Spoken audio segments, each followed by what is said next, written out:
भगवान शिव हिंदू धर्म में सबसे महत्वपूर्ण देवताओं में से एक हैं। उन्हें विनाशक के रूप में जाना जाता है, लेकिन इसका मतलब यह नहीं है कि वह बुरे हैं। वह कुछ नया बनाने के लिए नाश करते हैं। शिव जीवन, मृत्यु और पुनर्जन्म के चक्र का प्रतिनिधित्व करते हैं। लाखों लोग उनकी पूजा करते हैं और उनकी कहानियां हमें जीवन के बारे में महत्वपूर्ण सबक सिखाती हैं। शिव को अक्सर हिमालय में ध्यान करते हुए दिखाया गया है।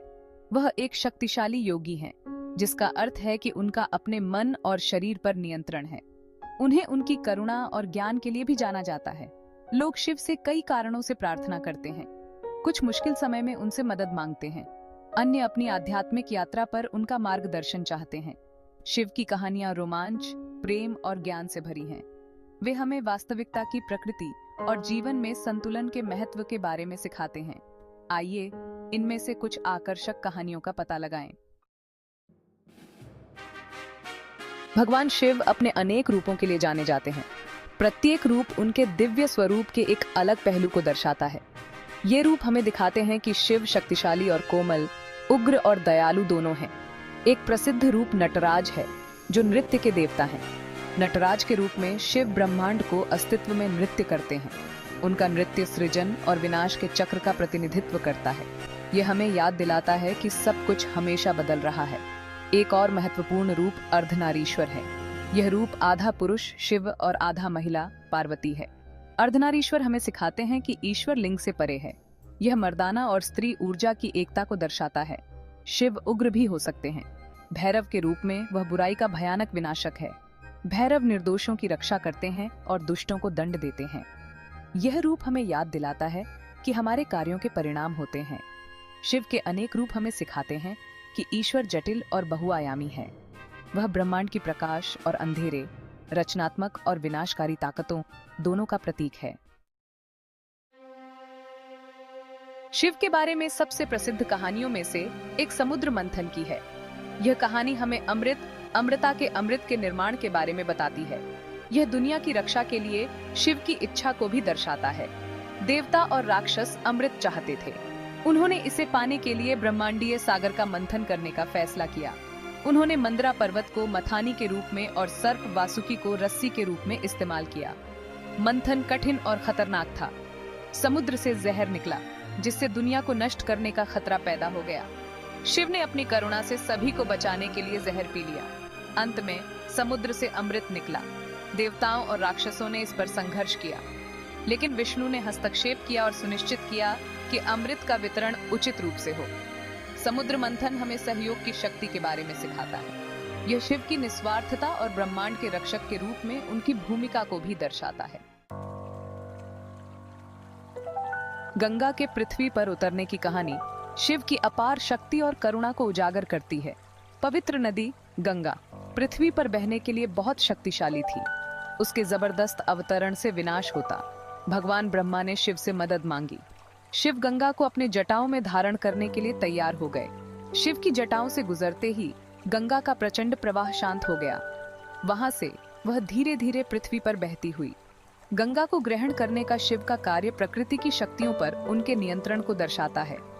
यह स्वर्ग और पृथ्वी के बीच मध्यस्थ के रूप में उनकी भूमिका पर भी प्रकाश डालता है। शिव के कारण ही गंगा दुनिया में जीवन ला सकी। गंगा की कहानी हमें याद दिलाती है कि ज्ञान और करुणा से सबसे शक्तिशाली ताकतों को भी वश में किया जा सकता है। यह हमें प्रकृति में संतुलन और सद्भाव के महत्व के बारे में सिखाता है।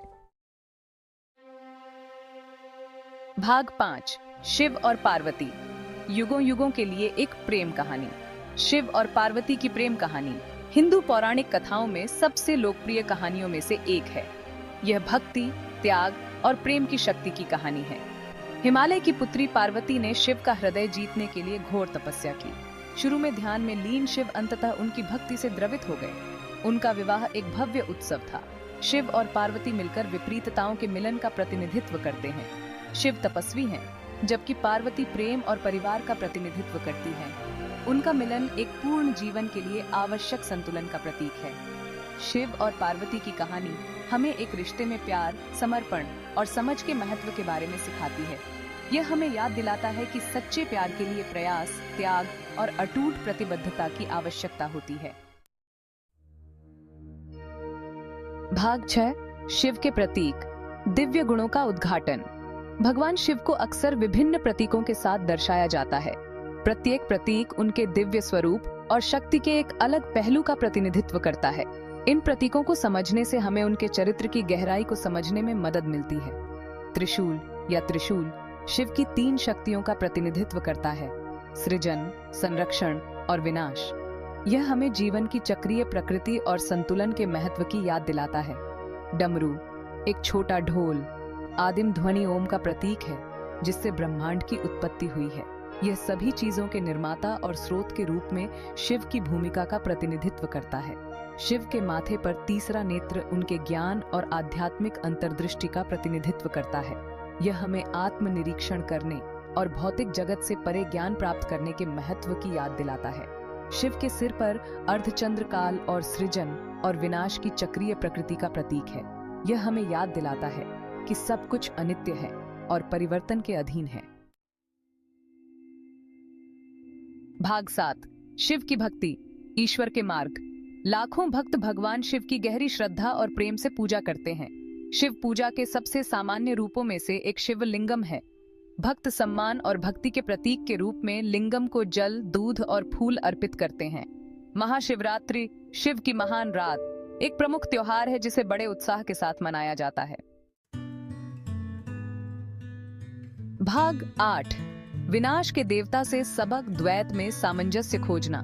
भगवान शिव की कहानियां जीवन की जटिलताओं को नेविगेट करने के लिए गहन सबक प्रदान करती हैं। वह हमें द्वैत को अपनाने और सभी चीजों की अंतः संबंधितता को पहचानने के बारे में सिखाते हैं। नटराज के रूप में शिव का नृत्य सृजन और विनाश के 2 पहलू दिखाता है। अर्धनारीश्वर के रूप में उनका रूप हमें अपनी मर्दाना और स्त्री ऊर्जा दोनों को अपनाना सिखाता है। शिव द्वारा जहर पीने का कार्य निस्वार्थता और करुणा के महत्व पर प्रकाश डालता है। अंततः शिव की शिक्षाएं हमें आत्म साक्षात्कार और मुक्ति की ओर ले जाती हैं।